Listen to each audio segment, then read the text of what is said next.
সেই 18 আসনের সাবেক এমপি হাবিব হাসান, তার বাসার হচ্ছে কথা আমরা জানতে পারি এবং তার ছেলের শ্বশুরের বাসায় আমরা হচ্ছে একটা রেড দিই।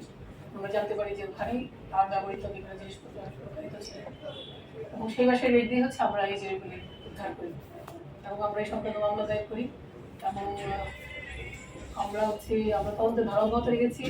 আমাদের আশা যে আমরা খুব শীঘ্রই এই সংক্রান্ত আরও আসামিকে আমরা অ্যারেস্ট করতে পারবো। আপনাদেরও জানার কথা, হাবিব হাসান বিভিন্ন সময় হচ্ছে অস্ত্র প্রদর্শন করেছেন, তার কাছে একাধিক হচ্ছে লাইসেন্স কিন্তু অস্ত্র আছে এবং আমরা ধারণা করছি লাইসেন্সের বাইরেও তার কাছে অস্ত্র রয়েছে এবং তিনি দেশ ছেড়ে পালিয়েছেন, সেটা জানেন। আমরা সেই অস্ত্রগুলো উদ্ধারের চেষ্টা করছি। জুলাই অভ্যুত্থানে আসলে যে কয়টা জায়গায় সবচেয়ে বেশি সহিংসতা হচ্ছে তার ভিতরে আপনার বিভাগ অন্যতম। এখানে থানাগুলোতেও আসলে আক্রমণ হয়েছে, অনেক অস্ত্র পাওয়া গিয়েছে। আপনাদের কাছে হিসাবটা একটু বলবেন, কত অস্ত্র পাওয়া গিয়েছে এ পর্যন্ত, কত অস্ত্র আমাদের মধ্যে উদ্ধার করতে পারলেন?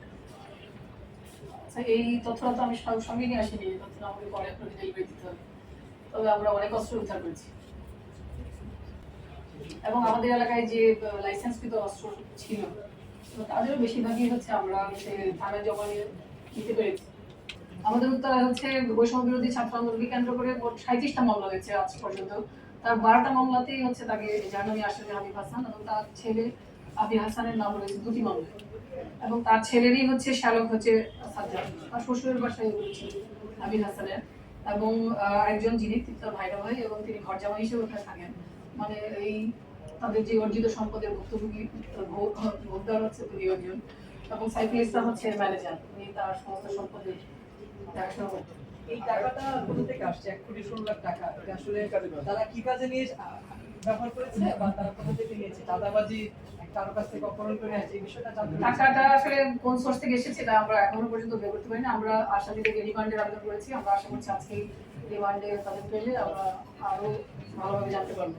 আপনারা কতদিন রিমান্ডে আবেদন করেছেন? টাকার কথা যেটা বলা হচ্ছে এটার পাশাপাশি বৈদেশিক মুদ্রা, বৈদেশিক মুদ্রা কি এই টাকার ভিতরে ইনক্লুড না?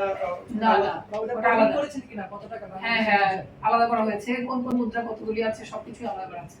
নগদ টাকার সঙ্গে আছে 65টি $100 নোট, 4টি মানে $100 নোট, আর 20টি আছে হচ্ছে 4টি আছে $20 নোট, একটি $5 নোট, একটি $1 নোট, 41টি আছে হলো 1000 থাই বাতের নোট, 11টি 100 থাই বাত নোট, 2টি আছে 500 থাই বাত নোট, 28টি থাই বাত 20 টাকার নোট, 3টি হচ্ছে 50 টাকার থাই বাত, 20টি আছে হলো 500 দিরহামের নোট, একটি আছে 100 দিরহামের নোট, একটি 20 দিরহামের, 3টি 10 দিরহামের, 2টি 5 দিরহামের।